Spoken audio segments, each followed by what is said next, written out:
Hello everyone, welcome to VT Data Engineering channel. As part of this session, we are going to learn new feature time travel in Snowflake. Snowflake offers a new feature time travel using which users can go back and see the data at a given point of time in the past.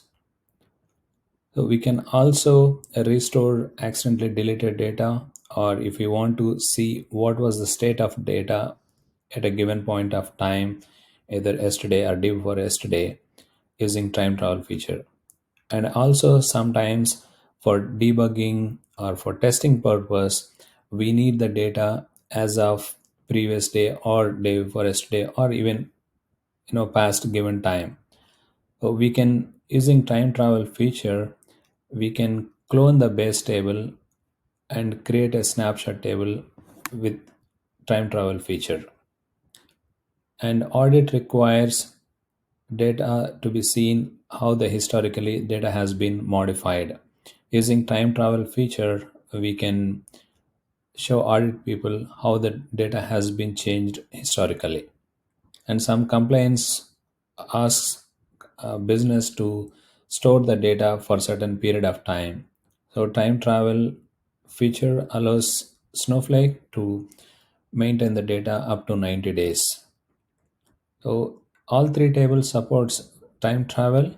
However, permanent tables maintains the history for 90 days, whereas transient and temporary table maintains history either for 0 or 1 day.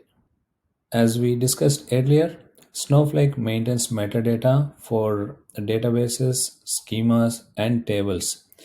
So, with the help of metadata, we can track the data in the past. So, even if the objects are dropped, with the help of time travel, we can even restore those objects. So, we are going to see how we can, how even though like in the database objects are dropped, how we can restore, we will see in the upcoming sessions. In this session, I'm going to demo a time travel feature with simple example.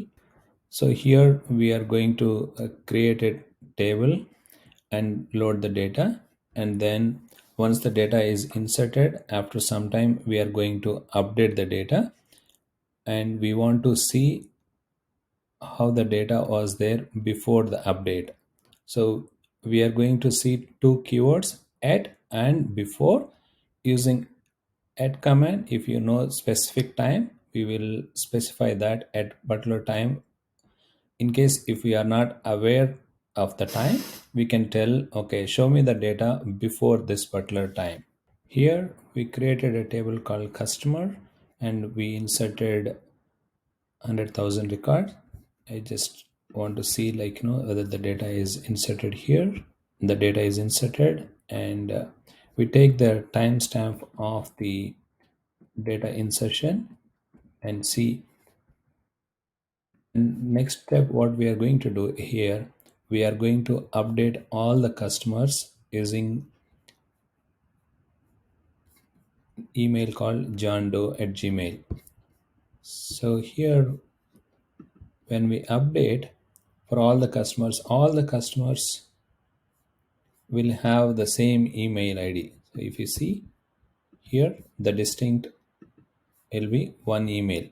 Before the update, each customer have a different email, but now in the current state of data, so all the customers having only one address. But we want to debug and see what was previous state of the data. And since we know the timestamps, we can specify our timestamp, insertions timestamp we can give here. And with the help of this at command, we can go back and see what was.